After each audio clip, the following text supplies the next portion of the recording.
Welcome back to Living with a Classic. I'm here with my project 1975 XJS, and today is pretty exciting. We're going to see if we can get this thing to run a little bit better. There's a couple of reasons for that. One is I want to see sort of the condition of the engine before we tear more things apart. It did run before. I also want to see if it runs off the key now that we put that in, and a couple other things. Other reason why it needs to run is in probably next week. It's going to go to my friend's and have the floors replaced and a couple other things, and he needs to have it running to go into his workshop because it's up a little bit of a hill just like here, and he can't get the tow truck up the last sort of 30 meters or so to the workshop, so it needs to run under its own steam for just a little bit. Yes, we haven't done anything with the hoses or anything, but we're just going to run it very carefully and monitor everything. I also want to see if it does run a little bit better now that I've connected some of the sensors up that weren't connected before. We're going to replace the map sensor as well with a pretty good one I have. It's not perfect, but it's a lot better than the one that's on there. But before we do all that, before we get it down on the ground, we're going to drain the old oil. It smells old, terrible, and it smells like a lot of gas. So definitely going to drain that out, put a new filter, put some fresh stuff in there, and see if this thing runs a little bit better. But now let's go underneath and drain that old oil. These early V12s have almost a little bit of a design flaw, in my opinion. The oil drain is right here on the side, so it just shoots out on the exhaust on the pre-HE. Later in HE, the drain is on the back of the pan. The pan's a little different, and that's just a lot better. I don't know what they were really thinking, if they just wanted the old drain to be, I don't know, on the same side as the 6-cylinder cars or what, but definitely not the greatest. Let's see. Does seem to be a little bit overfilled as well. I think I will need another pan, probably halfway through.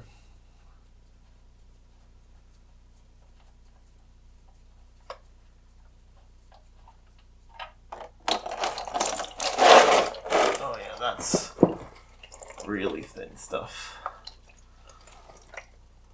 And as you see, it is just hitting the exhaust and running down. Really excellent. Alright, I'm going to go get a spare pan so I'm prepared, but yeah, this is probably just leaking injectors leaking down. Or actually, okay,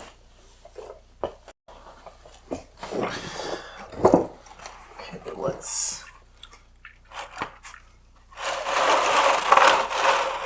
That's a seamless switch right there. We'll let this drain for a bit now, and I'll go do some other things. We'll get the jack ready. Or no, we gotta do the filter as well. This thing has a canner style filter, so that's a little bit different. But we'll let this all drain out, and I'm gonna go find a new filter and the right wrench for that canister over there. This stuff is really thin.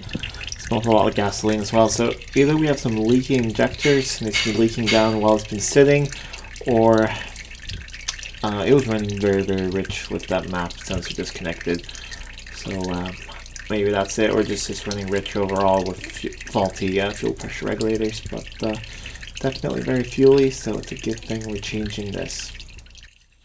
Alright, got the oil drain. I also poured some new in just to flush it out, but it smelled terrible, that stuff, so I'm gonna get this canister filter off here.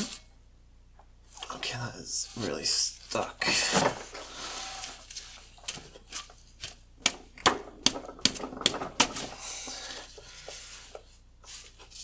see.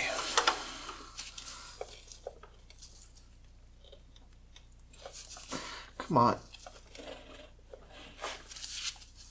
No, I think I'm gonna have to go get a breaker bar for that. Okay, let's see. This helps any. Alright, there we go. I have a feeling this is going to make quite a mess. I haven't had a V12 with the canister filter before. Only the really early XJS has them, and of course early XJ12s as well. Oh yeah, E-type V12s also, but okay, that's draining. Probably gonna let it drain because that whole giant canister is full of this oil.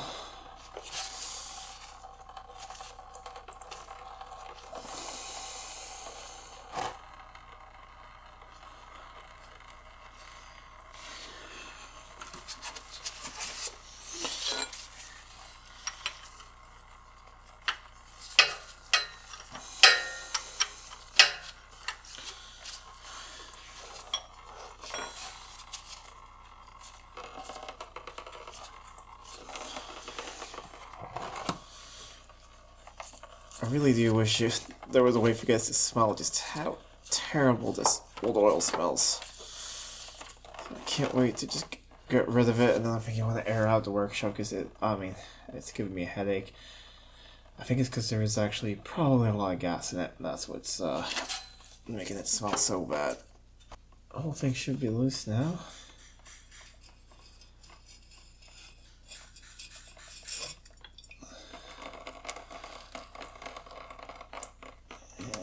Drain that.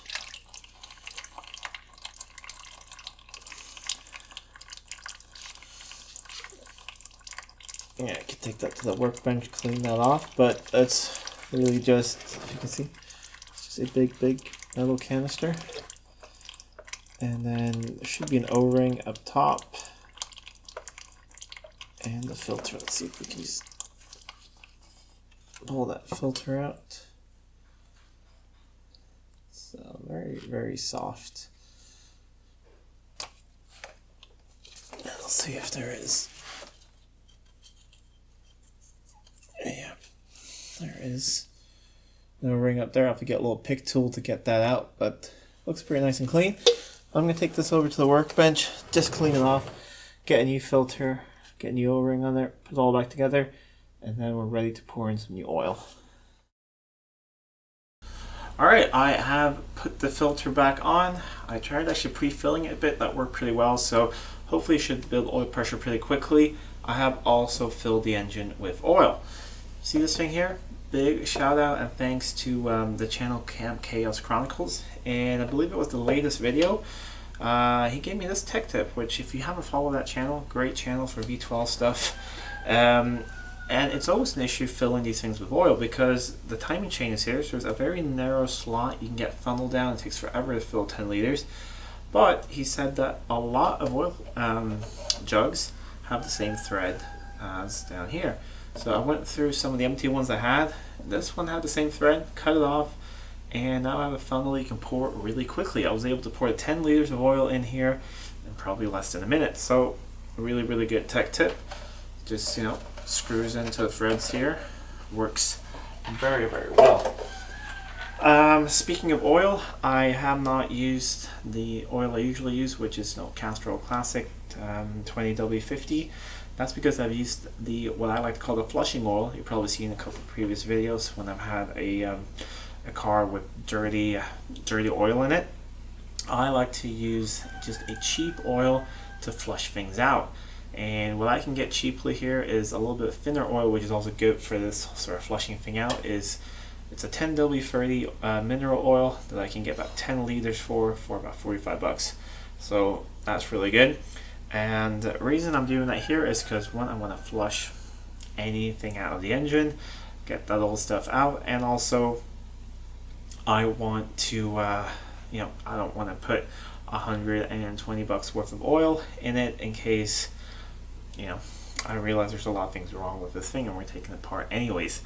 So it's a good thing to start it up to see how it runs. I'm also guessing that the injectors may be leaking because we're going to take those off and rebuild them later and clean them through, so this oil might get contaminated really quickly with fuel. I don't know.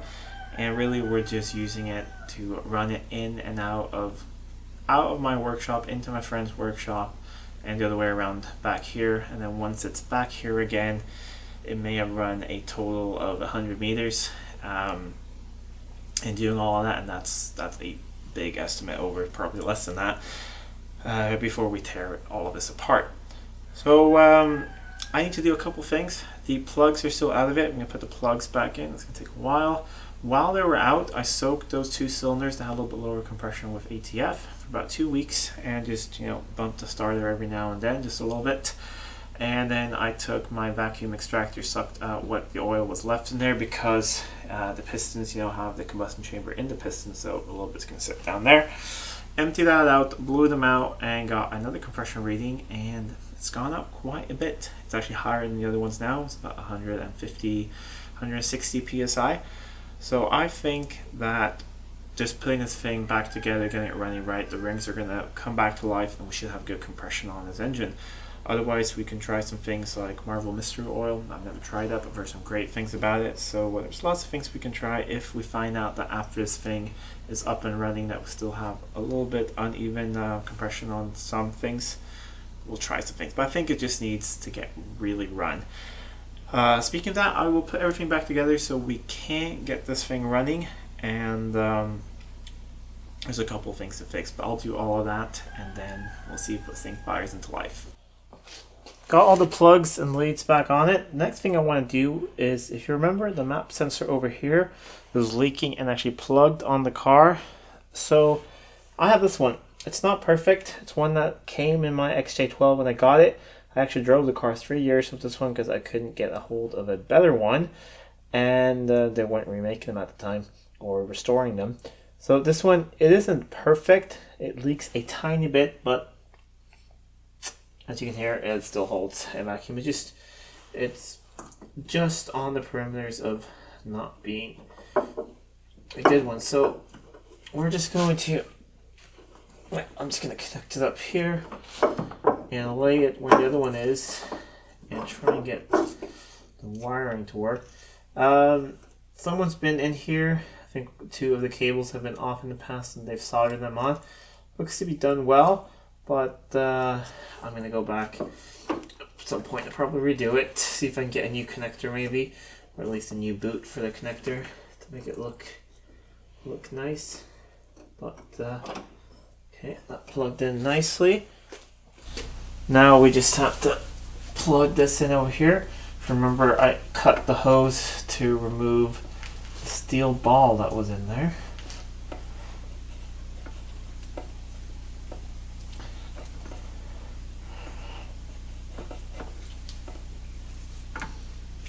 It doesn't have to be perfect. I mean, I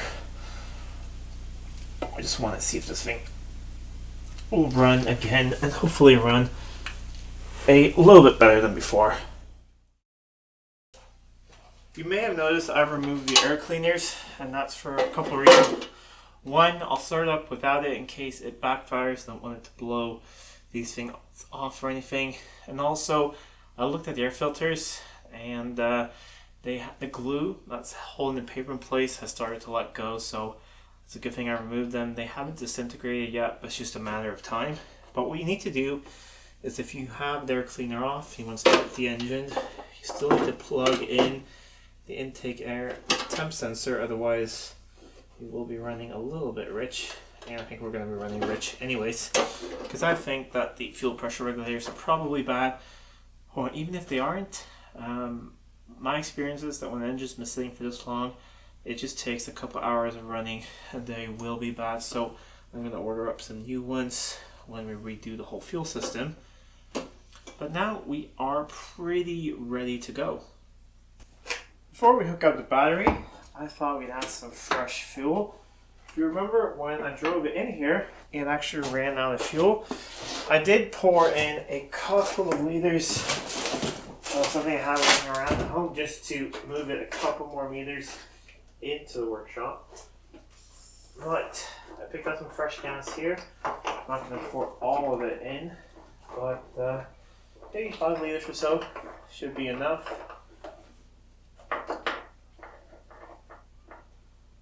Because I don't know, I may still remove the gas tank from the car. Haven't really made up my mind about that yet.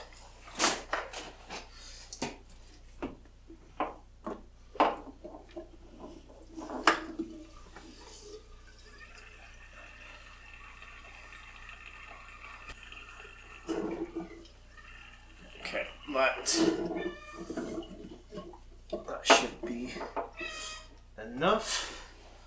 Another thing I completely forgot about until now is another part I need is the gas cap, because someone in the past has decided that a Mercedes-Benz oil cap works just as well. It does fit, but I'm gonna have to find a correct gas cap. Battery's connected up. I've left tools in the boot to disconnect the battery quickly if needed to. I've hooked up the fuel pump again. Do a quick check of everything around here. Garage door is open. Thing is probably gonna smoke a bit. I think we're gonna just prime it a couple times. I'll go and look, make sure that there are no leaks anywhere before we try to fire it up. So should hear the fuel pump working when I prime it, and possibly change the note, get a bit more, when the pressure starts building in the system. Let's see. I can hear fuel being pushed back from the fuel pressure regulators. So I'm going to go up and have a look.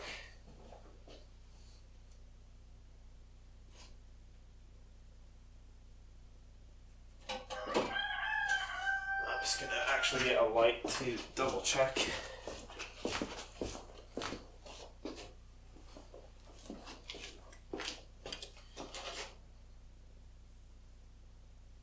Nice and dry everywhere. Got fuel up here.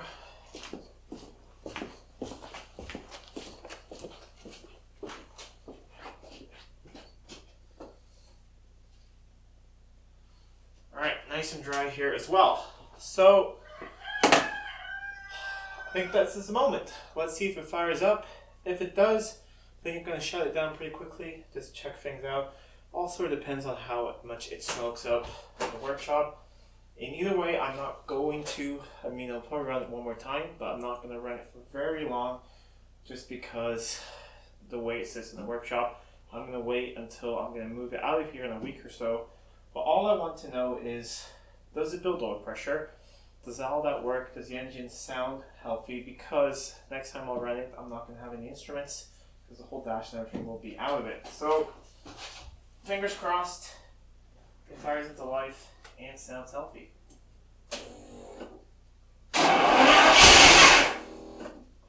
Okay, once more.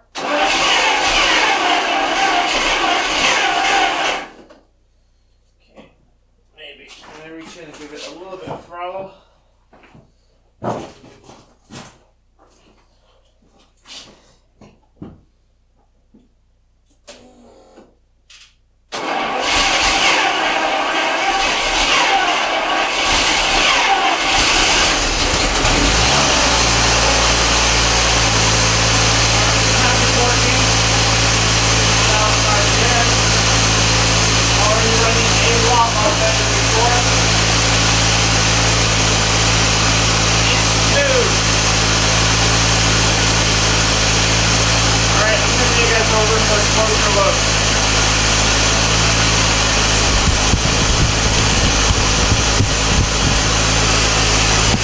Okay, we got smoke out the left side, and that's expected because of all the oil. I had no cylinders.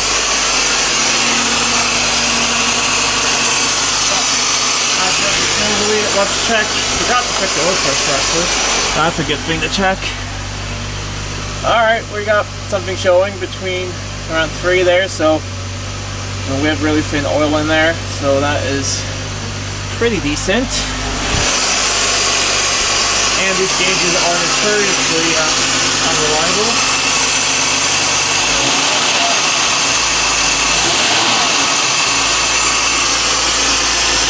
Definitely running at all 12 and really pretty smoothly. Let's just shut it down and have a look at everything. Got the key down here. That works, at least. So it does start and stop from the key now.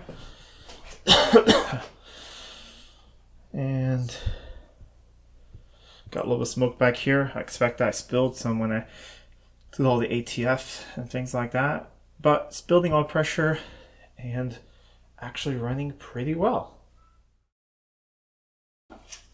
Alright, let's fire that once more. Smoke is cleared. I want to check a couple other things, seeing if the oil pressure changes. Like these gauges aren't not that accurate, but I would like to see a little bit more. Once again, this engine is it's full of that dirty oil, and I don't remember what it was before. I just remember it registering on the gauge. Got some pretty thin stuff in there now, so it's good for flushing it out. So I think once that's been done, it's been running in the proper oil, it should increase. But I want to check a couple things. I plan on replacing the alternator because it doesn't look that good.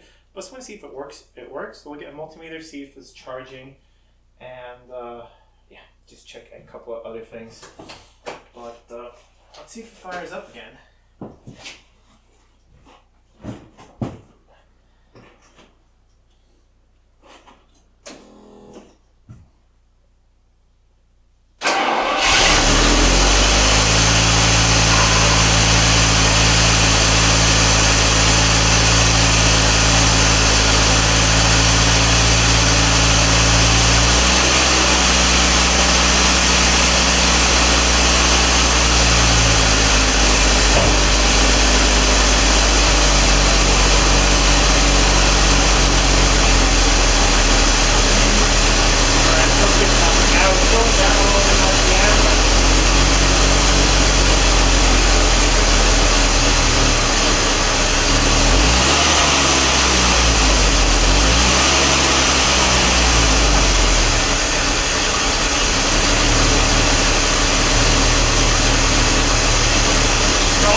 Let's just quickly put a multimeter on it. The charge light was on, started it, and then when we gave a little bit of rev, it turned off.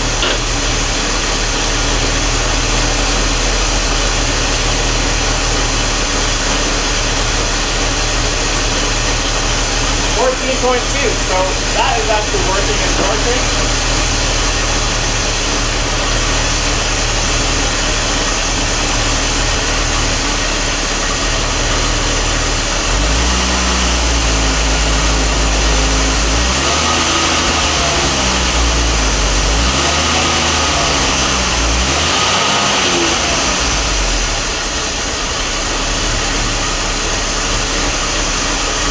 Alright, I'm calling that good one.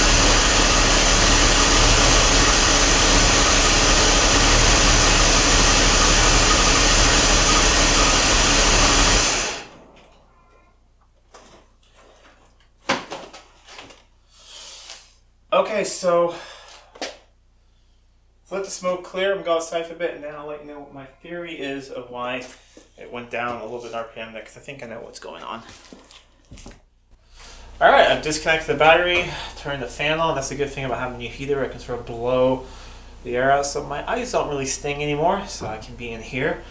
Great news. It runs off the key now, and it's running on all 12. Not running perfectly, but definitely running on all 12. No weird knocks or anything from the engine. Engine is really nice and smooth and quiet. Has oil pressure, but I think it's going to be higher when we have the correct oil in. Like I said, this is just a flushing oil I'm using, so it's just going to max run, 2 or 3 more starts on that oil, and then we're going to get rid of it and put in some good stuff. Because it only needs to start a couple more times before I'm going to rip the top of the engine apart, or at least down to the cam covers. So we're going to do intake manifold gaskets, cam cover gaskets, do all the coolant hoses, flush the coolant system. We're going to do the fuel hoses, and then just tidy everything up, make the engine bay look really pretty. I just spoke to my friend who will be doing the bodywork for me, and we decided I'm going to come along, and he has one of those transports or ramp trucks. I'll come along with him up.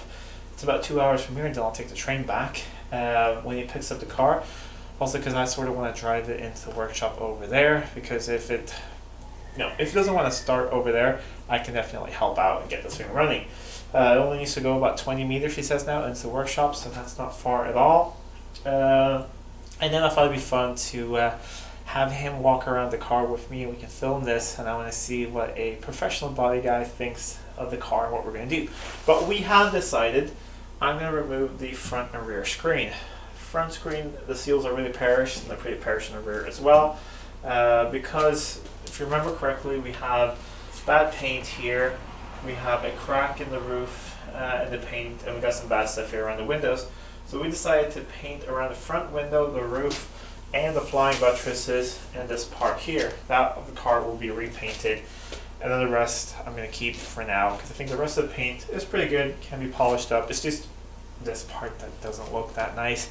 There are a few other places sort of like the size of my thumb, but I think we can do some spot repairs there with the paint, polish it in, and it should look nice. Anyways, what we're expecting then is I will, in a future video on this car, we'll remove the dash, we'll remove the headliner, we'll remove the glass, and just do a couple more things like that, clean up the car a bit, and get it ready to go on transport. I think I'm going to put different wheels on it just because two of these wheels leak, or tires leak, and I don't want him to have the hassle of having to pump them up if he has to roll the car around in the workshop. So I'll get some other ones. I think I have some XJ12 ones, spare ones that can fit, and do some things like that. Anyways, I hope you guys liked this video and you saw that we got it to work a little bit better. Really all I wanted to hear is that we got oil pressure, got no knocks, and that it actually seems to work, run better when it has a map sensor connected. I just want to make sure it wasn't like a weird wiring thing, it wouldn't start. But it does run better with that connected, and actually seems to not run that bad at all. Anyways, until next time, I'm Adam. This was Living with a Classic. I'll see you soon.